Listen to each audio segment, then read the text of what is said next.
कौन बनेगा नेता। नगर निगम के चुनाव पास आने वाले थे। पूरे कानपुर शहर में टिकट को लेकर मारामारी शुरू थी, लेकिन सबसे ज्यादा चर्चा में वार्ड नंबर 40 की सीट थी। वो इसलिए क्योंकि इस बार वहां की सीट महिला के लिए आरक्षित थी। अब सवाल ये था कि चुनाव लड़ेगा कौन। इससे पहले ठाकुर साहब वहां से पार्षद थे और इस बार उन्होंने अपनी पत्नी सीमा ठाकुर को टिकट दिलवाई और ठाकुर साहब की शान के कारण सीमा जी ने 20,000 वोटों से चुनाव जीत लिया। अरे बधाई हो सीमा भाभी, अब तो आप वार्ड की पार्षद बन गई हैं। अब तो हमारे काम आप ही करवाएंगी। अरे ये तो सिर्फ नाम की पार्षद बनी है, वो तो महिला सीट आ गई, वरना पार्षद तो मुझे ही बनना था। अब भले ही चेहरा इसका होगा, लेकिन पावर तो मेरी ही होगी। अरे वाह भाई साहब, क्या दिमाग लगाया है आपने भी। आइए आप लोग, खाना लगा दिया है सबके लिए। सीमा जी पार्षद बन चुकी थीं, फिर भी उनकी एक ना चलती।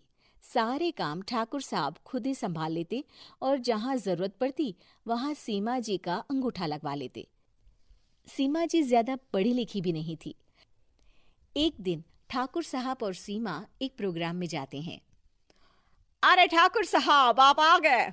ओहो, पार्षद मैडम भी आ गई हैं। स्वागत है आप दोनों का। लगता है हमारे पार्षद फंड का सही इस्तेमाल हो रहा है। चलिए अब उद्घाटन करते हैं। ये लीजिए ठाकुर साहब कैची, आप ही सबसे पहले प्रवेश कीजिए।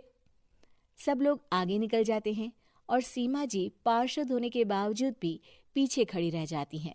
वो देखती हैं कि वेलकम बोर्ड पर उनका नाम है, लेकिन महिला होने के कारण कोई उनका सम्मान नहीं कर रहा। अगले दिन एक आदमी उनके घर आता है। अरे ठाकुर साहब नमस्कार। कल ना हम नोटिस किए कि हमारा घर तो अवैध है और नगर निगम वाले उसे तोड़ने आ रहे हैं। अरे कुछ कीजिए ना ठाकुर साहब। देखो भाई, मैं तो ज्यादा कुछ कर नहीं सकता, पर अगर तुम सबकी जेब गर्म कर दो तो कुछ हो सकता है। कुल मिलाकर 4 लाख लगेंगे। अरे 4 लाख ठाकुर साहब? अरे भाई, मैं अपने लिए नहीं मांग रहा हूँ। दरोगा है, इंजीनियर बाबू है, बड़े साहब है, सबको देना पड़ता है ना थोड़ा थोड़ा। बोलो है मंजूर? तभी वहां अचानक सीमा जी आ जाती हैं। अरे ये आप क्या कर रहे हैं? पहले इन्हीं लोगों से तो आपने वोट मांगे, अब इनसे ही पैसे ले रहे हो। अरे चुप रहो तुम। तुम्हारा काम है सिर्फ अंगूठा लगाना, तुम वही किया करो। मुझे दूसरे काम तुम मत सिखाओ, समझी? और तुम ना जाओ, अब पैसे लेकर आओ, वरना जेसीबी किसी भी वक्त आती होगी। सब कुछ ऐसे ही चलते रहता है। एक दिन सीमा जी और ठाकुर साहब को एक लोकल मीटिंग में बुलाया जाता है। वहां पर कई और अधिकारी लोग भी मौजूद रहते हैं। अब मैं चाहूंगा कि ठाकुर साहब हमारे बीच 2 शब्द कहें। मेरे प्यारे भाइयों और बहनों, आज मेरा सौभाग्य है कि मैं आप सबकी सेवा दिन रात कर पा रहा हूँ। आपने मेरी पत्नी को भारी मतों से जिताया है, इसलिए मैं आप सभी का शुक्रगुजार हूँ। मैं आप सबसे वादा करता हूँ कि हमेशा की तरह हमारे वार्ड में किसी को कोई तकलीफ नहीं आने दूंगा। सभी लोग तालियां बजाने लगते हैं। अब मैं माननीय पार्षद मैडम को स्टेज पे बुलाना चाहूंगा। अपने नाम को बुलाया सुनकर सीमा जी एकदम चौंक जाती है। उन्हें बिल्कुल उम्मीद नहीं थी कि इतनी बड़ी जगह उन्हें मंच पर बुलाया जाएगा। जैसे तैसे वो मंच पर चढ़ती हैं।